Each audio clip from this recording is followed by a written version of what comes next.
Halo teman-teman sekalian, hari ini kita akan membahas sebuah ayat yang sangat powerful dari Kisah Para Rasul 1, ayat 8. Sebelum kita mulai, jangan lupa tekan tombol subscribe dan lonceng notifikasi ya. Kisah Para Rasul 1, ayat 8 berbunyi, "Tetapi kamu akan menerima kuasa kalau Roh Kudus turun ke atas kamu dan kamu akan menjadi saksiku di Yerusalem dan di seluruh Yudea dan Samaria dan sampai ke ujung bumi." Ayat ini ditulis oleh Lukas, seorang dokter yang juga penulis Injil Lukas. Dia menulis kitab ini sekitar tahun 63-70 Masehi, ditujukan kepada Theophilus dan seluruh orang percaya waktu itu. Mari kita lihat konteks sejarahnya. Pada masa itu, Yerusalem berada di bawah kekuasaan Romawi. Situasi politik sangat tegang. Orang Yahudi menginginkan kemerdekaan, sementara pemerintah Romawi semakin mengencangkan kontrolnya. Secara ekonomi, masyarakat terbagi antara yang kaya dan miskin, dengan pajak yang memberatkan rakyat. Keadaan sosial budaya sangat beragam. Ada kelompok Yahudi yang taat, kelompok Saduki yang kaya, kaum Farisi yang memegang tradisi ketat, dan berbagai kelompok lainnya. Keamanan relatif terjaga karena adanya tentara Romawi, tapi tetap ada ketegangan di masyarakat. Sekarang, bagaimana kita bisa menerima kuasa Roh Kudus?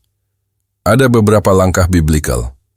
Pertama, bertobat dengan sungguh-sungguh, seperti tertulis dalam Kisah Para Rasul 2 ayat 38.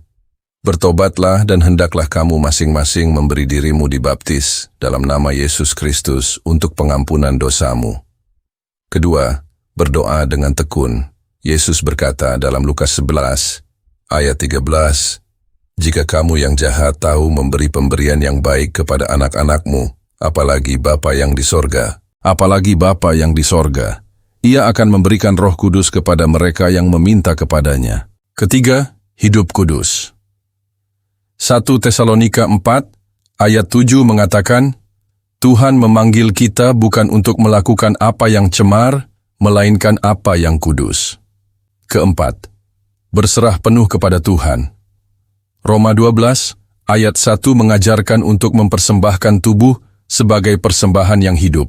Dampak kuasa Roh Kudus pada pemberitaan firman Tuhan sangat luar biasa. Lihat saja di Kisah Para Rasul 2, ketika Petrus berkhotbah, 3.000 orang bertobat dalam satu hari. Roh Kudus memberi keberanian, hikmat, dan kuasa untuk memberitakan Injil. Untuk orang Kristen masa kini, kuasa Roh Kudus masih sama pentingnya.